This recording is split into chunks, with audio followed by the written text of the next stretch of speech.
Hey guys, welcome back to Ben Talk Sports. Now that the All-Star game is over, that means we are about midway through this shortened NBA season, and I think we have a large enough sample size to kinda know which players are over or underperforming compared to their expectations before the season.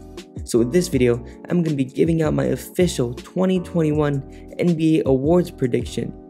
And keep in mind, this is not necessarily who will definitely win, it's just my own personal opinion and who I think will win each award, as well as some honorable mentions. But before we start though, please smash that like button as it really helps out the channel. So, without further ado, let's begin. Now starting off the list with Rookie of the Year, we have LaMelo Ball of the Charlotte Hornets. Now, I don't think it's a secret that LaMelo Ball has been without a doubt the best rookie this season. He is currently averaging about 15.8 points, 6 rebounds, and 6.3 assists, while shooting almost 45% from the field and 37% from 3. And keep in mind, he didn't even start until like the 20th game into the season. And in the games that he did play as a starter, he is averaging about 21, 6, and 7 on 43% from behind the arc. I mean, analytics aside, we can just see by the eye test that LaMelo is by far the best rookie this season. With some of his passes and high IQ plays, it looks like he is already a seasoned veteran, but the kid is still just 19 years old and has a really bright future and projects to be the future face of the Charlotte Hornets.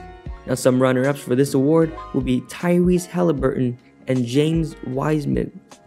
Now Halliburton was definitely a good surprise because coming out of college, people looked at his kind of weird shooting form and immediately thought that it would not work in the NBA. But that couldn't be farther from the truth, as he's averaging about 13 points per game on 43.3% from behind the arc, on pretty high volume as well. And as for Wiseman, he has had a pretty strong case for Rookie of the Year to start of the season, but he has been pretty on and off with his production. And with him suffering an ankle injury, missing a few games, I just don't see him winning that award over LaMelo.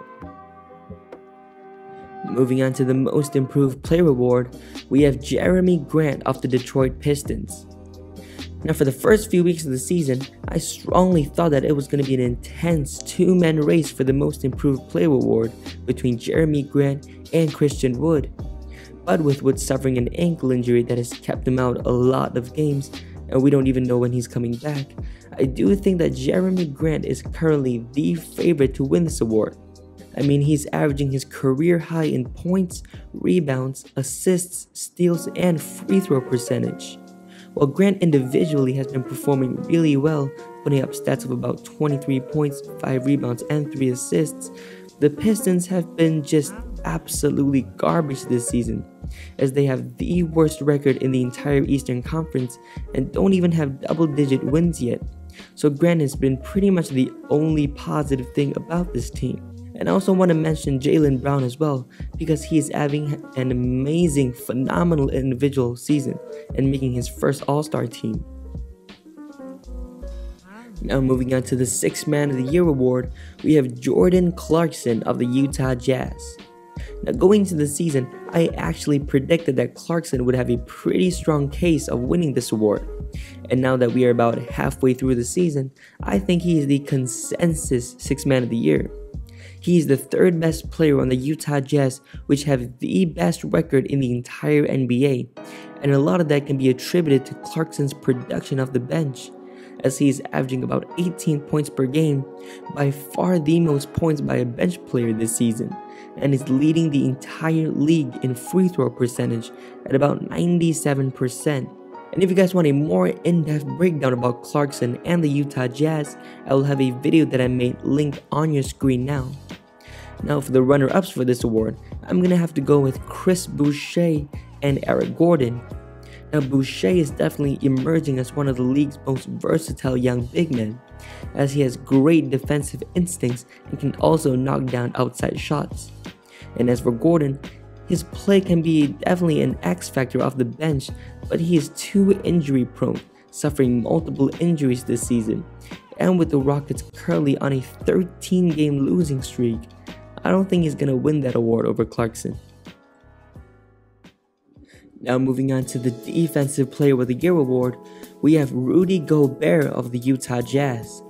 Now the two-time Defensive Player of the Year Rudy Gobert might be looking to add to his trophy collection this season, as he's anchoring the second best defensive team in the entire league, and it's looking like he might be living up to that massive $200 million contract that he signed before the season. Now as for some runner-ups, I'm gonna have to go with Anthony Davis, Miles Turner, and Ben Simmons. Now with Davis, I thought he was going to run away with this award because he was playing some phenomenal defense, but while he has been suffering from an injury, other players are strengthening their cases for this award. And as for Miles Turner, I think he has kind of flown under the radar this season, just like the entire Indiana Pacers team. But he is the league leader in blocks with 3.4 blocks per game.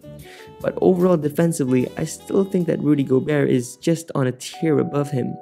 But Ben Simmons might just be the most versatile defender in the league, standing 6 feet 10 inches tall with the speed of a guard. So it was a kinda hard choice choosing between him and Gobert. But ultimately, I do think that Gobert deserves this award. Now moving on to the most coveted and honestly the most competitive award, we have the Most Valuable Player award. And although I think this is a really tight race, I'm gonna have to go with Joel Embiid from the Philadelphia 76ers. Now by no means is Embiid leaps and bounds above everyone else, but I do think his MVP case in terms of stats, narrative, and team success is the strongest. Now Embiid is currently averaging 30.2 points, 11.6 rebounds, and 3.3 assists per game, while shooting almost 52% from the field and a very impressive 42% from behind the arc, which are both career highs, and has an overall true shooting percentage of 64%, which is about 8% higher than the league average. And Embiid overall this season has just been absolutely dominant on both ends of the floor, with the added spacing to the team this season that has allowed Embiid to play more to his strengths, and that's one of the reasons he has been so dominant. And if Embiid wins MVP this season, it'll be the first time a center won MVP since Shaquille O'Neal in the 1999-2000 season. But we do have some other worthy candidates for this award, and those players are LeBron James and Nikola Jokic. With LeBron's case, I think with Davis injured, the Lakers team overall will probably take a step back, but that'll allow LeBron to put up MVP type numbers at 36 years old. And as for Jokic, even though he isn't even close to the defender that Embiid is, you could make a case that he is the superior offensive player. Although he doesn't use just pure strength to score down low, his passing ability and vision would make even Houdini jealous, as he makes amazing no-look and full-court passes effortlessly. And with his shooting from 3 and mid-range, his case for MVP is arguably just as strong as LeBron and Embiid's. I also want to mention a few other names like Damian Lillard, Stephen Curry, and Donovan Mitchell. Now Lillard and Steph are both carrying their respective teams that are crippled with injuries this season, but with their respective team records, it doesn't look like they have a chance. And as for Mitchell, he is the best player on, record-wise, the best team in the league, so I feel like he kinda deserves a mention. So that's my official 2021 NBA Awards prediction. Now let me know if you guys agree or disagree with this list, and also let me know what is your guys' predictions in the comment section. Now with that being said, thank you guys very much for watching this video.